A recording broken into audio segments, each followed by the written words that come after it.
عذاب قبر کا پھر آپ کیا کہیں گے؟ اب قبر کے بارے میں بھی تو قرآن میں کچھ بھی نہیں لکھا ہوا. یہ جو اللہ کا مسلمانوں کا اسلام ہے نا وہ عذاب ہے.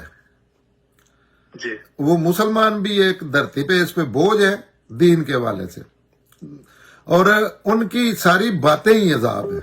اور وہ جو ان کی وہ عذاب ہے نا، ان کا دین بھی وہ عذاب ہے. ایک ایک چیز آپ یہ مذاق نہیں میں کر رہا، ایک ایک چیز اٹھا کے دیکھتے جائیں. اللہ کا دین جو ہے وہ انسان کو نا آسانیاں ہی آسانیاں ہے. پوری زندگی کوئی ایسی چیز نہیں ہے. آپ نے سب سے بڑی عبادت ہے نماز، وہ آدھا گھنٹہ چاہیے ہوتا ہے. اگر پورے اسلام پہ مکمل، اور کوئی اس میں آپ نے ناچنا نہیں، کوئی گانا نہیں، کوئی تلواریں نہیں نکالنی، کوئی جلوس نہیں نکالنے.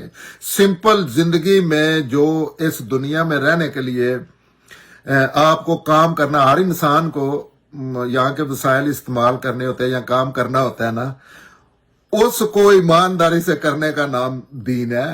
اس کے علاوہ کوئی چیز نہیں ہے. لیکن یہ دین ملائیت یا دین کربلائیت یا جو سب اسلام ہے یا مسلمانوں کا اسلام ہے، یہ عذاب ہے. اور اس عذاب کے آگے یہ چھوٹے چھوٹے ٹوٹے ہیں جس میں عذاب قبر بھی ہے.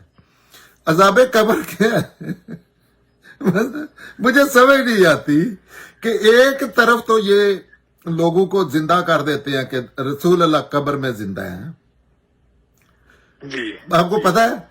اور وہ مجھے یہ سمجھ نہیں آتی تھی کہ اللہ تعالیٰ کے رسول ہیں تو کیا انہوں نے غلطی کی ہے کہ 4x8 فٹ کی قبر ہوگی یا 10 فٹ کی ہوگی، 12-14 بڑی بھی ہوگی، تو اس میں زندہ رہ کے آپ کیا اللہ تعالیٰ لے رہے ہیں ان سے.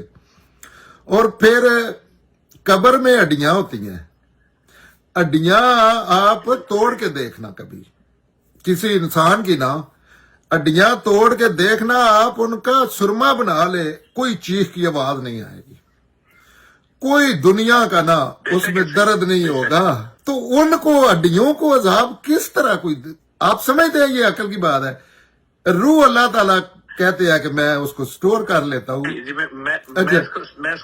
میں اس کو سیکنڈ کروں گا آپ کی بات کو، کیونکہ ماشاء اللہ سے دیکھیں مجھے اس لیے خوشی ہوئی ہے کہ خود قرآن کا اسٹوڈنٹ ہوں، قرآن کا طالب علم ہوں، اور مجھے آپ کی بات اس لیے ڈیپلی سمجھ آ رہی ہے کہ جب میں نے پورا قرآن پڑھا تو مجھے 15 عذاب نظر آئے. عذاب لہیم، عذاب جہیم، عذاب النار، عذاب الرقیق، سب نظر آئے. آپ نے دین عذاب پڑھا ہے. مسلمانوں کا جو اسلام ہے نا وہ ہے عذابی اسلام، اس کا نام رکھ لیں، اسلام عذاب.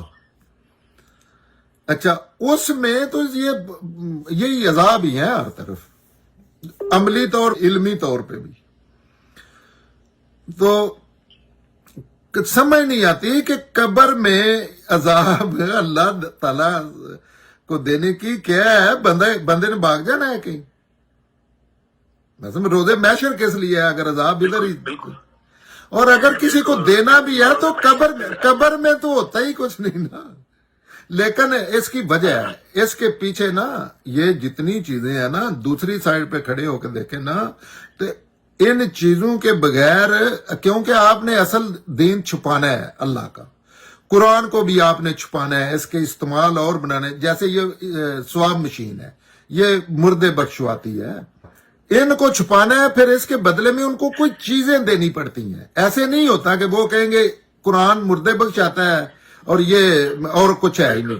یہ پھر رسول اللہ سے کو قبر میں زندہ کر کے اپنے بابو کی روزی روٹی چلائیں گے، کیونکہ وہاں سے اچھی بات بنتی ہے، لوگوں کی گردنیں جھک جاتی ہیں. پھر عذاب قبر سے ہوگا، کیونکہ اگر کوئی ادھر دنیا میں کوئی کہیں گے تو بندہ سوال کر سکتا ہے کدھر ہے یار، مجھے بھی دکھاؤ. اور پھر وہ غوث پاک کی لڑائیاں بھی قبر میں ہی اچھی لگتی ہیں، کیونکہ نہ تو وہ تو ایسی جب ڈرامے بازی بنارسی ٹھگوں نے کرنی ہوتی ہے تو یہ تو ماننے والے پہ ہنسی آتی ہے. جو یہ بات سنتے ہیں نا غور سے، مجھے تو سیریس بات ہے، اس پہ ہنسی آتی ہے.